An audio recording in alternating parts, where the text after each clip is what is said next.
Tiyak na mapapasarap na naman ang higop natin ng sabaw, lalo na ngayong tag-ulan. Hello mga mi, halina't samahan nyo akong gumawa ng masarap na chicken sotanghon soup. Simulan na natin. Heto ang mga sangkap. Pakuluan ng manok sa 6 na tasang tubig. Add 2 tablespoons of fish sauce. Add some onion leeks. Hayaan lang kumulo ng ilang minuto. Maglagay lang ng 2 tablespoons cooking oil sa pan. Add the garlic.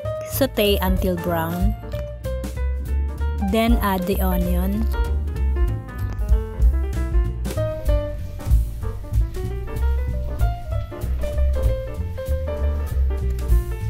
Add the shredded chicken.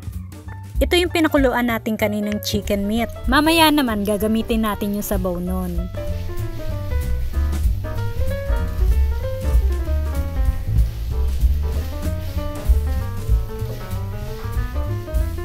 Sumunod naman nating ilagay yung hipon.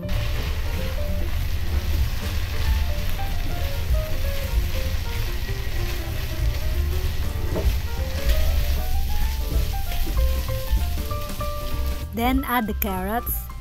Maganda sa carrots kung mahihiwa natin siya ng maninipis.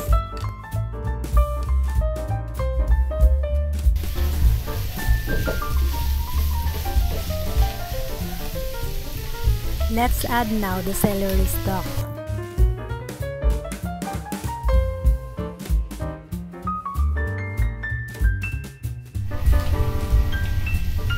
Add half a teaspoon of black pepper. Halu-haluin lang natin yan ng ilang minuto. Then let's add another water. Ito yung magbibigay kulay sa sotanghon soup natin. Then let's add the chicken stock. Ito yung pinakuluan natin kanina.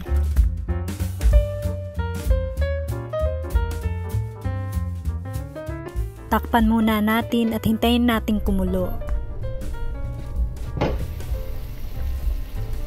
Pagka kumukulo na, pwede na nating ilagay yung mga gulay. Naglagay ako dito ng sitsaro. Yung iba hindi naglalagay ng sitsaro pero ako gusto ko sa soup may sitsaro. Medyo crunchy kasi ito eh. Then ilagay na rin natin yung celery. Then takpan natin uli ito at hintayin natin uling kumulo. Pagka kumukulo na, pwede na nating ilagay yung sotanghon noodles. Ingat lang sa paglagay ng noodles, dapat konti-konti lang. Ako konti lang ang nilagay ko dito. Kasi pagka naparami, baka magmukhang pansit na yan. Hintayin lang natin uling kumulo ito, takpan muna natin. Pero this time, sandali lang ang pagpapakulo. Kasi baka malabog yung sitsaro.